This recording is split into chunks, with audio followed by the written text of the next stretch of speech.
Hey guys, so in today's video we will analyze तो करेंगे हम लोग द बिजनेस अपडेट्स जो आ रहे हैं, मतलब Q3 नंबर्स के जो NBFC स्पेस में, मतलब लेंडिंग स्पेस में, एंड थोड़े बैंक्स भी है वो भी कवर करेंगे। तो लेंडिंग स्पेस का देख लेते हैं। Will cover few of the companies like Bajaj finance, Poonawalla Fincorp, L&T finance, Bajaj housing जो हाउसिंग प्लेयर है, अफोर्डेबल प्राइम हाउसिंग प्लेयर है, फिर HDFC बैंक है और फिर IDFC फर्स्ट बैंक है। तो we start with Bajaj finance. So Bajaj finance का देखेंगे तो AUM का साइज है अराउंड 3,98,000 करोड़ का AUM का साइज है, और ग्रोथ कितना है, अराउंड 28% का ग्रोथ है। उनका जो डिपॉजिट का ग्रोथ था दैट वाज अराउंड 19%। मतलब डिपॉजिट मतलब देखेंगे तो हम जो ऐसे FD या जो करते हैं हम बैंक्स में, तो हम NBFCs में भी FDs एंड टर्म डिपॉजिट्स कर सकते हो। That grow around 19%। वो भी मतलब ठीक है, बट उनका जो न्यू लोन्स का जो बुकिंग जो था, मतलब दैट ओनली ग्रो अराउंड 22%। वो भी एब्सोल्यूट नंबर तो देखे तो अच्छा है, बट पहले यूज टू बी अराउंड 25-26% के आसपास। एंड उनका मेन जो प्रॉब्लम है कि उनका जो उनका they are now more focusing on the secured वाला सेगमेंट। पहले तो उनका मतलब yield was very high compare to, मतलब क्योंकि उनका ज़्यादातर अनसिक्योर्ड सेगमेंट में ज़्यादा था लेंडिंग। तो अभी अगर if they are now focusing more on the secured side, तो आपका जो यील्ड है that will decrease, and if yield decreases and cost of borrowing remain same, तो आपका जो स्प्रेड होता है that would eventually decrease. Spread decrease हो गया, मार्जिन इम्पैक्ट हो गए, मार्जिन इम्पैक्ट हो गए, तो आपका जो क्या बोलते हैं रिटर्न ऑन इक्विटी नंबर है दैट वुड बी इम्पैक्टेड, क्योंकि योर ROE क्या होता है, basically your total PAT divided by your share holders equity. फिर दूसरा कंपनी है योर पूना वाला फिनकॉर्प। तो पूना वाला फिनकॉर्प का देखूँ ना, तो यार AUM का साइज है अराउंड 31,000 करोड़, ठीक है। तो 31,000 का AUM का साइज है। AUM का ग्रोथ भी अराउंड 41% है, मतलब अच्छा ग्रोथ है। बट इनका जो डिसबर्समेंट का ग्रोथ है दैट इज ओनली 13%। अभी पहले तो ना Q2 में उन्होंने तो लॉस बता दिया था। तो अचानक से मतलब बिजनेस अपडेट में तो बोलते हैं 40% ग्रोथ AUM, अच्छा है, चलो सब इन्वेस्ट करते हैं। उसके बाद आया result, provision, one time provision बोलते, one time provision in personal loans वाला सेगमेंट था। तो वहाँ पे उनका मतलब बहुत प्रोविजन बढ़ गया, तो इसलिए दे रिपोर्टेड अ लॉस। तो मतलब एक वो है कि प्रॉब्लम यही है कि मतलब कभी भी ये लॉस बता देता है। वो मैनेजमेंट चेंज हुआ था पहले, तो अभी मतलब ऐसे ऐसे कंपनी में तो थोड़ा ट्रस्ट इशू भी हो जाता है। मतलब हाँ, AUM ग्रोथ को कोई प्रॉब्लम नहीं था पहले भी, but asset quality was a main problem इनका। एंड वो तो अपडेट में नहीं दिया, तो वो देखना पड़ेगा जब रिजल्ट आएगा। एसेट क्वालिटी का क्या देखना पड़ेगा, क्या सीन है। फिर L&T फाइनेंस देखते हैं। तो L&T फाइनेंस का देखो ना, उनका AUM का साइज इज अराउंड 92,000 करोड़।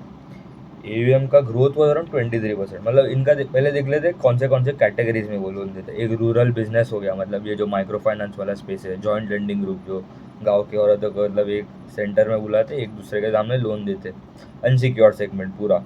फिर फार्मर फाइनेंस, मतलब ये जो इक्विपमेंट्स होते हैं आपके, जो भी फार्मर्स जो यूज़ करते हैं उनके लिए लोन्स देते हैं। अर्बन फाइनेंस हो गया, आपके जो two wheeler home loan, personal loan हो गए, लैप हो गया, loan against property, loan against gold, वो वाला। एंड फिर एक है SMEs बेसिकली, और बिजनेस लोन जो होते हैं आपके। तो उनका एक पहले है ना, उनका लेगेसी, मतलब लेगेसी बुक मतलब देखेगा तो होलसेल वाला बुक भी था। मतलब वो बहुत around 25% of the book was wholesale. Wholesale मतलब बड़े बड़े कॉरपोरेट कंस्ट्रक्शन फाइनेंस में लोन्स देते हैं, तो that comes into your wholesale. और रिटेल मतलब हम जैसे लोगों को लोन देते हैं, ये बिजनेस लोन दे दिया, टू व्हीलर लोन दे दिया, अफोर्डेबल हाउसिंग के लिए मतलब होम लोन दे दिया, लोन अगेंस्ट प्रॉपर्टी दे दिया, थ्री व्हीलर लोन, ऐसे सब दैट इज और रिटेल बुक। तो उनका पहले लास्ट ईयर देखो YoY Q3 ऑफ FY24, उनका जो रिटेलाइजेशन, मतलब जो रिटेल लोग को, मतलब कस्टमर, हम जैसे कस्टमर्स को लोन दिए, दैट वाज 91%। वो इंक्रीज होकर अभी हो गया 97%। और उनका गाइडेंस भी है भाई FY2026, they want they are retail वाला book to be greater than 95%, मतलब वो तो अचीव हो गया। AUM का ग्रोथ वॉज अराउंड 23%, थोड़ा स्लो डाउन हुआ है। एंड उनका गाइडेंस था कि AUM would be about 25% growth YoY देखूंगा तो मतलब ये तो खाली एक क्वार्टर का था। लास्ट क्वार्टर देख रहा हूँ अराउंड 26-27%। मतलब एब्सोल्यूट अगर YoY पूरे नंबर्स को देखूंगा, तो I think they will able to cross around 25%। खाली ये क्वार्टर थोड़ा प्रॉब्लम हुआ। मेन प्रॉब्लम है उनका asset quality, and main problem is their disbursement. Disbursement जो है मतलब दैट ओनली ग्रो 4%। क्यों? क्योंकि अभी जब ऐसा प्रॉब्लम्स होते हैं, इनका रूरल बिजनेस वाला जो माइक्रो फाइनेंस वाला सेगमेंट है, वहाँ पे प्रॉब्लम्स हो रहे हैं, वहाँ पे प्रॉब्लम हो रहा है, मतलब एग्जिस्टिंग बुक में प्रॉब्लम हो गया, तो वो नए नए कस्टमर्स को और ऑन बोर्ड मतलब करेंगे, but not at a higher rate, better rate. तो वहाँ पे मतलब तो पहला साइन है जो है disbursement slow down, disbursement slow हो गया, 4% का ग्रोथ आया डिसबर्समेंट में। एसेट क्वालिटी थोड़ा ख़राब होना चालू हो गया था लास्ट क्वार्टर ही। अभी भी अगर ये in the business update they have not given the asset quality वाला पैरामीटर, तो वो देखना पड़ेगा जब रिजल्ट आएगा कि एसेट क्वालिटी का क्या मतलब क्या क्या है अभी asset quality the update. And उनका गाइडेंस था AUM growth to be around 25% Y, GNPA to be less than 3%। अभी लास्ट अगर Q2 का देखूँ तो GNPA वॉज अराउंड 2.8% के आसपास था, and NNPA to be less than 1%। Last quarter was around 0.8%, तो मतलब it is below the guided levels, तो मतलब वो ठीक है। ROA to be around 2.8 to 3%, तो वो भी अच्छा है। एंड इनका ROE भी अराउंड 12-13% के आसपास है, and they are improving on that as well. फिर देखते हैं हम बजाज हाउसिंग फाइनेंस, वो बजाज फाइनेंस था पहले वाला। तो बजाज हाउसिंग फाइनेंस का देखो तो अभी IPO आया था, मतलब बहुत बहुत ही मतलब अच्छा IPO आया, सब्सक्रिप्शन भी अच्छा था, लिस्टिंग भी अच्छा हुआ। उसके बाद 180-170 के आसपास गया, उसके बाद it is on a constant decline, and वो अभी अराउंड 120 के आसपास हो गया। अभी ये क्यों हुआ है देखते हैं। उनका AUM का साइज इज अराउंड 1,10,000 करोड़ के आसपास हो गया, एंड AUM का ग्रोथ वॉज अराउंड 26%, बहुत ही अच्छा नंबर है। अभी उनके PS देखते हैं, ये बजाज हाउसिंग मतलब उसके एक्चुअल मतलब देखो तो PS जो है ऐसे मतलब प्राइम हाउसिंग है, उनका average ticket size around 50 lakh 1 crore के आसपास होता है एवरेज टिकट साइज हाउसिंग अगर प्लेयर का है बजाज हाउसिंग का। बट जो दूसरे जो प्लेयर है वो अफोर्डेबल हाउसिंग में, बट स्टिल अगर काउंट करूँ तो अफोर्डेबल हाउसिंग में एक कंपनी है आपका home first finance, that is growing around 34% AUM का ग्रोथ। उनका AUM का साइज अराउंड 10,000-15,000 करोड़ के आसपास, याद नहीं है number. They are growing around 34%, और उनका जो प्राइस टू बुक है दैट इज अराउंड 4.4 के आसपास है price to book. Bajaj housing का price to book is around 5 times, 5.55 times के आसपास बजाज हाउसिंग का है, and they are growing at 26%। दूसरे जो कॉम्पिटिटर्स है like home first that are growing 34%, price to book around 4। Aptus housing growing around 27% to 30%, price to book of 4। फिर India shelter housing growing around 35%, price to book of around 3 times price to book. आवाज़ हो गया that is around 20% का growth है, उनका price to book is around 3 times. Aadhaar housing है उनका around 20% का ग्रोथ है, दे आर एट 3 टाइम्स। तो ऐसा क्या कंपनी कर रहा है कि 26% का ग्रोथ अच्छा है, अच्छा नंबर है, बट उनका प्राइस टू बुक 5.5 टाइम्स पर ट्रेड हुआ है। मतलब उसके वहाँ पे मतलब valuation, starting valuation is also very important for मतलब जब इन्वेस्ट करना है। तो अभी ये टाइम करेक्शन हो सकता है या सीधा प्राइस करेक्शन हो गया 100 के नीचे है, तो it is a better bet to take अभी इंस्टेड ऑफ बाइंग नाउ। फिर एक हो गया आपका HDFC बैंक। तो HDFC बैंक तो भाई मतलब बहुत ही प्रॉब्लम है, ग्रो ही नहीं कर पा रहा है बुक।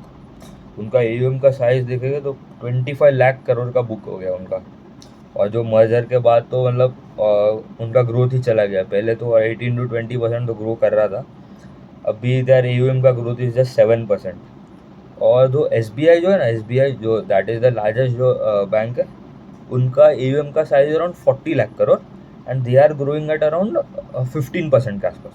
तो 40 लाख करोड़ का बेस है, ग्रोइंग एट 15%, एंड इनका जो 25 लाख करोड़ का बेस है, ग्रोइंग एट 7%। और अगर एडवांसेस का ग्रोथ देखो, मतलब खाली जो लोन्स जो बांटे, खाली लोन बुक का ग्रोथ दैट वाज जस्ट 3%। तो अभी कैसे पैसा बनेगा कंपनी को तो यही नहीं मालूम। प्राइस टू बुक भी अराउंड 2.2, 2.8, 2.5 टाइम्स के आसपास है। फिर डिपॉजिट का ग्रोथ तो अच्छा ही है 16%। डिपॉजिट साइड में मतलब कोई प्रॉब्लम ही नहीं है किसी को, वहाँ तो ग्रोथ ही आ रहा है सब कंपनी से। मेन तो उनका जो एडवांसेस का ग्रोथ है वो स्लो हो गया है HDFC बैंक। फिर एक दूसरा बैंक है IDFC फर्स्ट, तो ये इंटरेस्टिंग बैंक है क्योंकि उनका AUM का ग्रोथ भी अच्छा है, बट उनका जो एसेट क्वालिटी है वो ख़राब हो गया है। पर अभी ये लास्ट क्वार्टर, ये टाइम तो अपडेट में क्वालिटी का बात ही नहीं किया वो लोग ने, कभी देखना पड़ेगा रिजल्ट जब आएगा तभी। तो एडवांसेस का देखूँ तो IDFC फर्स्ट बैंक का ग्रोथ था अराउंड 22%, डिपॉजिट ग्रो अराउंड 28%, वो भी अच्छा है।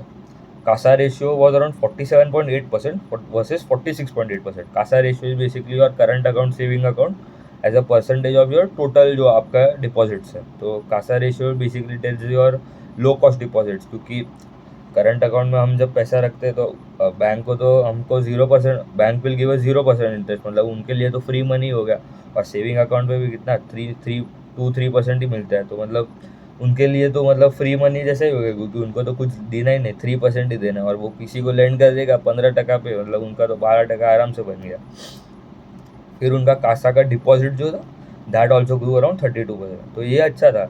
बट इनका जो लास्ट क्वार्टर में उन्होंने प्रोविजंस तो बढ़ा दिया था, उन्होंने लास्ट क्वार्टर का जो अपडेट दिया था उसमें प्रोविजन बढ़ा दिया था, इसलिए उनका जो प्रॉफिट था वो भी ड्रॉप हो गया था अच्छा खासा। बट ये time they have not given the update में एसेट क्वालिटी का बात ही नहीं किया।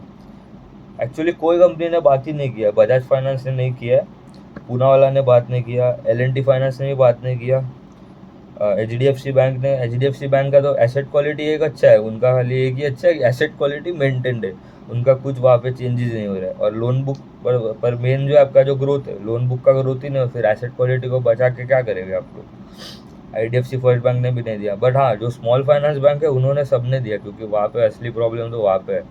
सबका मतलब प्रोविजन बढ़ गए, क्रेडिट कॉस्ट बढ़ गया, एसेट क्वालिटी ख़राब हो रहा है, सब मैंने वो भी कवर किया, वो भी देख लेना आप लोग।